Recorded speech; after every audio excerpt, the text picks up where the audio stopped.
Hello বন্ধুরা, কেমন আছো সবাই? আশা করি সবাই খুব ভালো আছো। আর ভালো কি করে থাকবে বলো, এত গরমের মধ্যে সত্যি ভালো থাকাটা খুব ডিফিকাল্ট। তাও আমি আজকে এমন একটা রেসিপি নিয়ে এসেছি যেটা তোমাদের গরমের মধ্যেও খেতে ভালো লাগবে। সেটা হচ্ছে ভাপা আলুর চপ। তো সেই জন্য প্রথমে কড়াইতে কিছু পরিমাণে একটু জল নিয়ে নিতে হবে।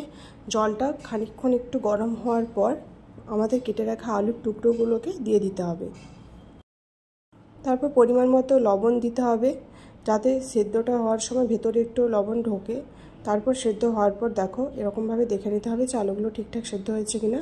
তারপর কড়াইয়ের মধ্যে একটু পরিমাণ তেল দিয়ে তেলটা গরম হওয়ার পর তার মধ্যে পেঁয়াজ কুচি, অল্প ধনেপাতা এবং টমেটো কুচি ও অল্প লবণ দিয়ে তারপর ভালোভাবে নাড়তে হবে এবং তার সাথে একটু হলুদ গুঁড়ো এবং একটু লঙ্কা গুঁড়ো অ্যাড করতে হবে, যাতে পুরো মশলাটা একটু মশালো টাইপের হয়। তারপর ভালোভাবে নেড়ে নেড়ে মশলাটাকে ভাজতে হবে। দেখতে পাচ্ছ যখন ভাজা হয়ে যাওয়ার জিনিসটা এরকম দেখাবে।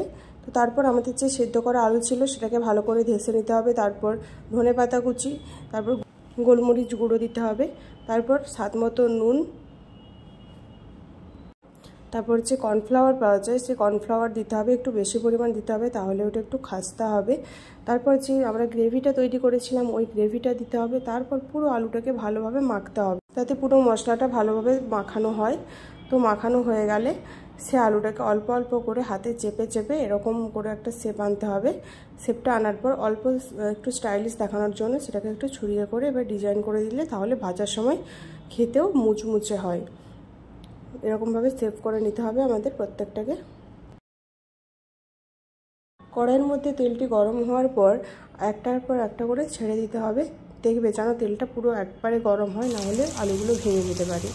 তো এইভাবে ভালো করে ভেজে ভেজে একটু উল্টে পাল্টে ভাজতে হবে।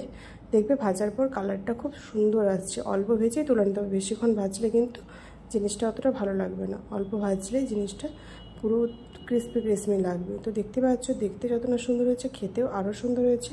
এটাকে তুমি কাঁচা লঙ্কা, ধনেপাতা এবং শসার সাথে পরিবেশন করতে পারো। তো বিকেলে অল্প টিফিনের জন্য এই মেনুটা করাই যেতে পারে।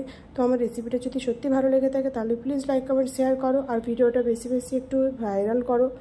তো পাশে থাকো, পরের রেসিপিতে দেখা হচ্ছে। টাটা।